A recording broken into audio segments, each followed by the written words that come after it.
राधे राधे दोस्तों, जय श्री कृष्णा। आप सब सकुशल होंगे इसी आशा के साथ स्वागत करती हूँ मैं आपका आपके अपने YouTube चैनल पर। आज इस वीडियो में जानेंगे माघ माह की मौनी अमावस्या के बारे में, जो कि विशेष रूप से इस साल एक विशेष रूप से योग बनने के कारण और अधिक महत्वपूर्ण हो गई है। शास्त्रों में मौनी अमावस्या का एक विशेष महत्व बताया गया है। माघ माह में पड़ने वाली अमावस्या को मौनी अमावस्या या माघ अमावस्या के नाम से जाना जाता है। इस साल यह मौनी अमावस्या 11 फरवरी 2021 को पड़ रही है। इस दिन भगवान विष्णु के साथ पीपल के पेड़ की पूजा की जाती है और साथ ही मौनी अमावस्या के दिन मौन रहने से और कटु शब्दों को न बोलने से मुनि पद की प्राप्ति होती है और जीवन की समस्त मनोकामनाएं पूर्ण होती है। साथ ही पितरों की कृपा पाने का यह एक विशेष दिन माना गया है। मौनी अमावस्या के दिन पवित्र नदी या कुंड में स्नान करना बेहद शुभ और फल देने वाला माना जाता है। धार्मिक मान्यता के अनुसार माघ अमावस्या के दिन संगम तट और गंगा पर देवी देवताओं का वास माना जाता है। मौनी अमावस्या पर इस साल ग्रहों का एक विशेष और महासंयोग बनने जा रहा है।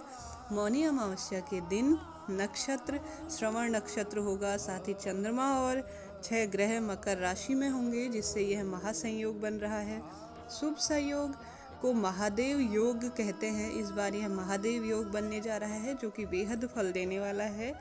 मान्यता है कि महादेव योग में कुंभ में जो डुबकी लगाता है, पितरों का पूजन करता है, संतान से संबंधित हो या स्वास्थ्य से संबंधित या कर्ज मुक्ति से अन्य तरह के छोटे छोटे से भी उपाय किए जाएं तो यह बेहद अच्छे फलों की प्राप्ति का दिन होता है।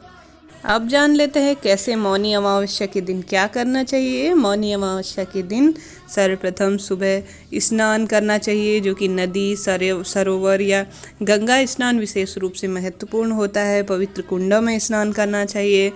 स्नान के पश्चात सूर्य देव को अर्घ्य देना चाहिए। इस दिन व्रत रखकर जहाँ तक संभव हो सके मौन व्रत रखना चाहिए।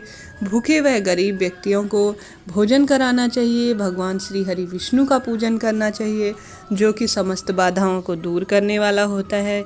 और अनाज, वस्त्र, कंबल और तिल, जो कि इस मौसम में जो सर्दी नाशक चीज़ें हैं, पलंग, घी, गाय, गौशाला में विशेष रूप से इन चीज़ों का दान करना चाहिए। भोजन का दान करना चाहिए।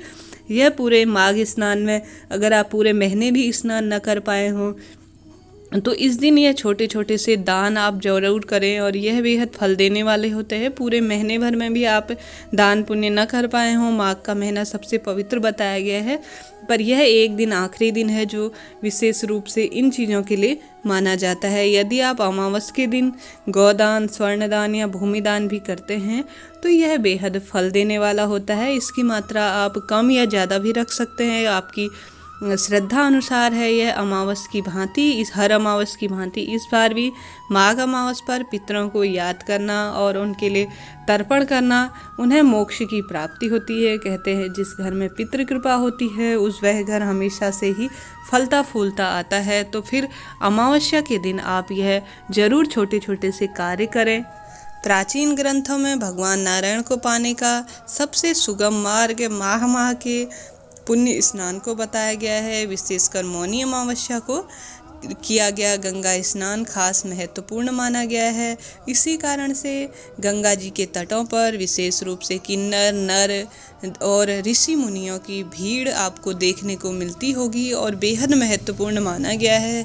पुराणों के अनुसार माघ मास की प्रत्येक तिथि बेहद महत्वपूर्ण होती है। अमावस्या के दिन जो लोग कुंभ या नदी, सरोवर के तट पर जाकर स्नान नहीं कर सकते वो घर में गंगा जल डालकर स्नान करें और कुछ छोटे छोटे से उपाय करें तो पूरे माघ माह का फल उन्हें मिलता है।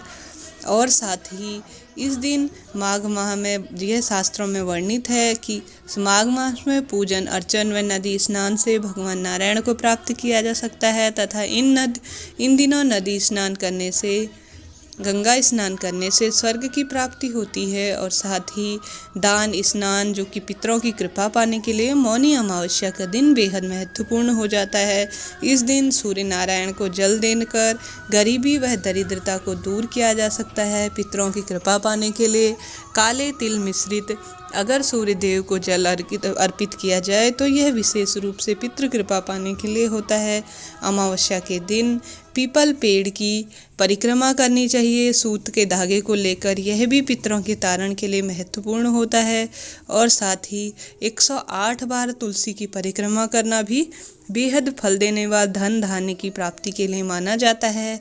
इसके अलावा मंत्र जाप, सिद्धि साधना एवं दान देकर मौन व्रत को धारण करने से पुण्य फल की प्राप्ति होती है और भगवान की कृपा मिलती है। जिनका चंद्रमा कमजोर है उनको इस दिन गाय को दही या चावल खिलाएं तो मानसिक रूप से शांति मिलती है। जो लोग घर पर स्नान करके अनुष्ठान करते हैं उन्हें पानी में थोड़ा सा गंगा जल मिलाकर तीर्थों का आवाहन करना चाहिए और स्नान इत्यादि करके नियम पूर्वक पूरे दिन जप तप और भगवान विष्णु के नामों का जाप करना चाहिए। इन कार्यों के अलावा मौनी अमावस्या के दिन आप पितरों की कृपा पाने के लिए और समस्त जीवन की जो भी आपकी कामना है उनकी पूर्ति के लिए इन छोटे छोटे से उपायों को आप ज़रूर करें। गाय को आटे में गाय को आप रोटी खिलाते हो नियमित रूप से, या इस दिन आप तिल मिलाकर रोटी बनाकर गाय को खिलाएं। इससे परिवार में सुख समृद्धि और जीवन की हर मनोकामना पूर्ण होती है।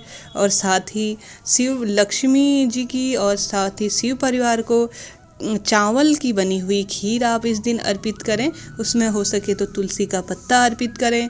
भगवान श्री हरि विष्णु को इससे धन संपत्ति में भी विशेष रूप से वृद्धि होती है, ऐसा माना जाता है। और साथ ही इस दिन स्नान आदि करने के बाद आटे की छोटी छोटी गोलियां बना लें। गोलियां बनाते समय भगवान का नाम जरूर लें और इसके बाद किसी आसपास के ही तालाब या नदी में जाकर ये आटे की गोलियां मछलियों को खिला दें। इस उपाय से आपके जीवन में अनेक परिस्थितियां जो आपके विपरीत बन रही हों उनका अंत हो जाता है, ऐसा माना जाता है। और साथ ही एक छोटा सा उपाय और बताना चाहूँगी, जो भी सूखा कुआं हो आपके आसपास उसमें आप जितनी भी मात्रा में आपसे संभव हो सके दूध डाल दे, दूध बहा दे, ऐसा माना जाता है। इससे सेहत में भी वृद्धि होती है। साथ ही जो भी संतान से संबंधित दुख बीमारियां हो रही हो उनसे भी मुक्ति पाई जा सकती है। यह छोटे छोटे से उपाय हैं जो इस मौनी अमावस्या के दिन आप ज़रूर करें। आपका दिन मंगलमय हो। चैनल को लाइक शेयर एंड सब्सक्राइब करना ना भूलें। जय श्री कृष्णा। राधे राधे।